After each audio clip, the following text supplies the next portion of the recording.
तभी अनूप भूत के कपड़ों में अचानक से पेड़ के पीछे से निकल आता है। मिल गया मुझे मेरा खाना। भोलू भाई, भूत भागो।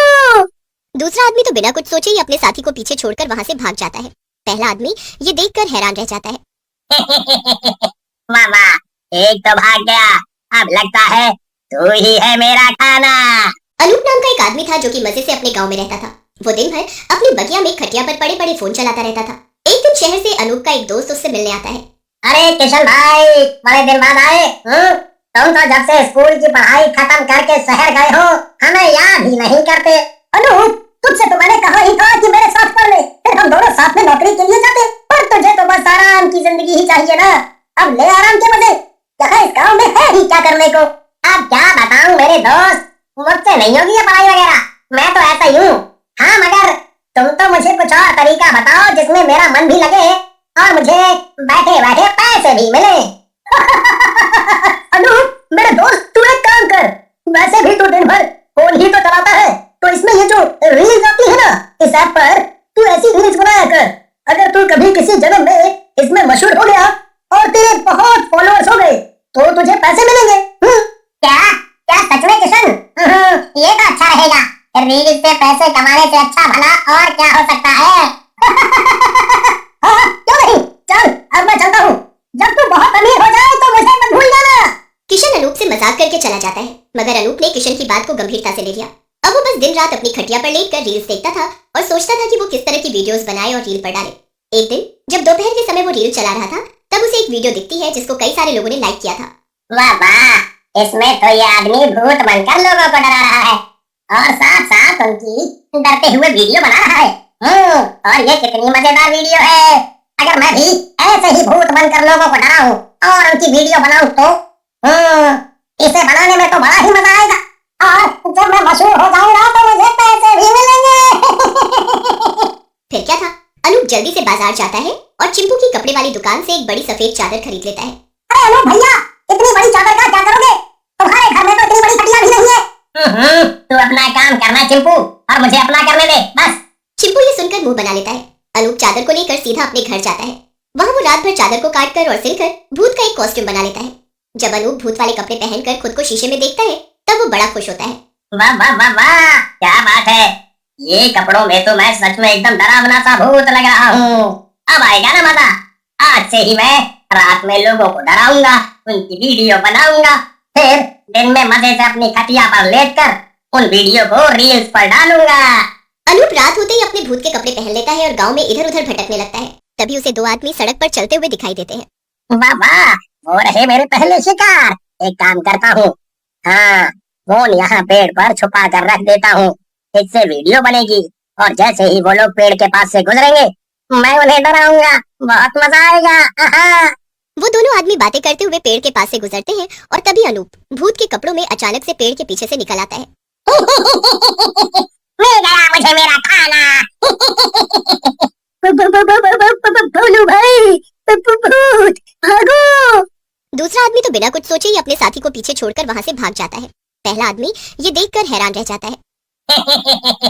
वाह वाह, एक तो भाग गया, अब लगता है तू ही है मेरा खाना।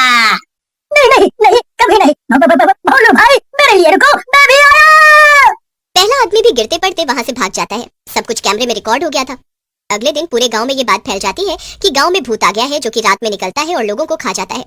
मगर अनूप इस सबसे अनजान अपनी खटिया पर लेटकर सारे वीडियोस रील्स पर डाल देता है और उसे देख देख कर खूब हंसता है।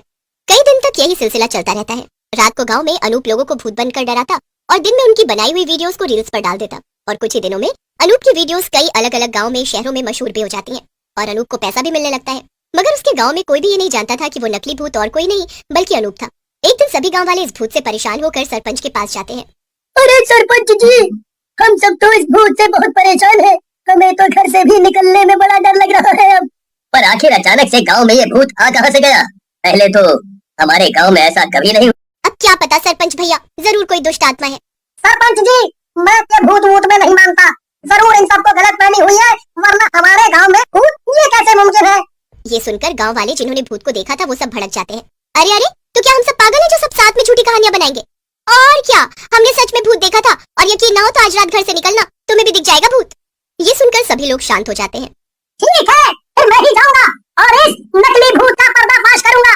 जरा देखे तो कि तुम सब सच कहते हो या झूठ। इतना बोलकर चिंपू वहां से निकल जाता है और सभी गांव वाले आपस में बातें करने लगते हैं। मगर चिंपू ने फैसला कर लिया था कि वो रात को जरूर बाहर निकलेगा, और ऐसा ही होता है। रात होते ही चिंपू अपने घर से बाहर निकलता है और गांव का चक्कर लगाने लगता है। उधर अनूप भूत बनकर एक पेड़ के पीछे छुपा था और अपने शिकार का इंतजार कर रहा था। उसने पहले से ही अपना फोन झाड़ियों में छिपा रखा था ताकि वहां से सब रिकॉर्ड हो जाए। तभी अनूप चिंपू को अपनी तरफ आता हुआ देखता है। वाह वाह, आज तो इस चिंपू के बच्चे की बारी है।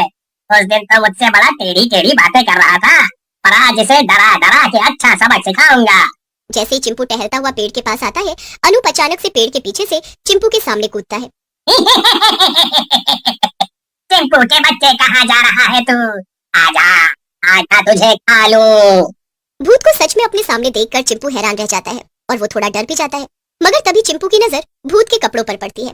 ये वही सफेद चादर थी जो कि अनूप ने चिंपू की ही दुकान से खरीदी थी। उसे देखकर चिंपू सब कुछ अच्छे से समझ जाता है। चिंपू भूत से कहता है, क्या क्या भूत सच में है? तो और क्या, तेरे सामने हाथी खड़ा है।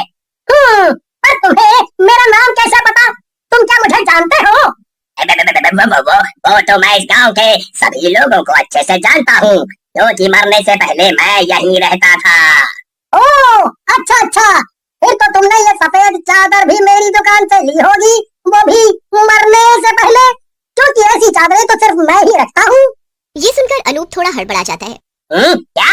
बस बहुत हो गई तेरी बकवास, अब मैं तुझे खा जाऊंगा। मगर जब चिंपू ये सब सुनकर भी डरता नहीं और वहाँ से भागता नहीं, तो अनूप का खेल उसी पर उल्टा पड़ जाता है। वो खुद से ही बड़बड़ाने लगता है। अरे अब क्या करूं? ये चिंपू तो डर के भाग ही नहीं रहा, अब इसे कैसे भगाऊं? क्या हुआ भूत के बच्चे, डर गया? अनूप, अब तेरा खेल खत्म। मैं जानता हूँ ये तू ही है। क्या? कौन अनूप? मैं किसी अनूप को नहीं जानता हूँ। ये सब सुनकर अनूप अपना भूत का कपड़ा निकाल देता है और चिंपू के सामने आ जाता है। भला तुझे कैसे पता चला चिंपू कि मैं ही हूँ और भूत असली नहीं है? क्योंकि भूत जैसा कुछ होता ही नहीं है, समझे? और ये चादर तूने मेरी ही दुकान से ली थी, तो भला मैं इसे कैसे ना पहचानता? मगर अब तो बातें सरपंच के सामने होंगी। चल मेरे साथ। क्या? सरपंच? पर सरपंच के पास क्यों जाना है चिंपू? मैंने भला ऐसा क्या कर दिया?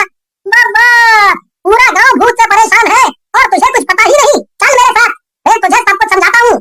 चिंपू अनूप को पकड़कर सरपंच के पास ले जाता है और सारे गांव वालों को भी बुला लेता है। तो देख लो गांव वालों, कोई भूत नहीं था, ये अनूप ही था जो नकली भूत बनकर सबको परेशान कर रहा था। क्या? पर अनूप, तुमने ऐसा क्यों किया? वो तो मैंने रील बनाने के लिए ये सब किया था सरपंच जी। क्या क्या कहा? क्या बनाने के लिए?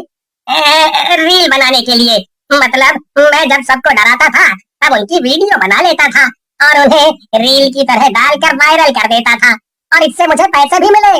और देखिए ना सरपंच जी, मेरी वीडियोस को इतने सारे दूसरे गांव और शहर के लोगों ने पसंद किया है, मैं तो मशहूर हो गया हूँ। हाँ। अनूप के इस पागलपन को देखकर सभी गांव वाले भड़क जाते हैं और अनूप को गांव से निकालने के नारे लगाने लगते हैं। इस अनूप की वजह से मेरे बच्चों ने डर के मारे घर से निकलना बंद कर दिया। अरे इसे तो धक्के मार मार कर गांव से निकाल दो। हाँ हाँ, यही होना चाहिए। ये सब देखकर अनूप बहुत डर जाता है और सभी गांव वालों से माफी मांगने की कोशिश करने लगता है, मगर कोई भी उसकी बात सुनने को तैयार नहीं था। रुक जाओ सभी लोग, रुक जाओ। अनूप को अपनी गलती का एहसास है, क्यों है ना अनूप? हाँ सरपंच जी, और आगे से मैं ऐसी कोई वीडियो नहीं बनाऊंगा जिससे दूसरों को किसी भी तरह का नुकसान हो। मैंने नादानी में ये सब किया, मैं आप सबसे माफी मांगता हूँ। इसे अपनी गलती का एहसास है तो हमें भी इसे एक मौका देना चाहिए। अगर किसी ने भी ऐसा किया तो उसे गांव से बाहर निकाल दिया जाएगा। सभी गांव वाले सरपंच की बात सुनकर चुप हो जाते हैं और अनूप को माफ कर देते हैं।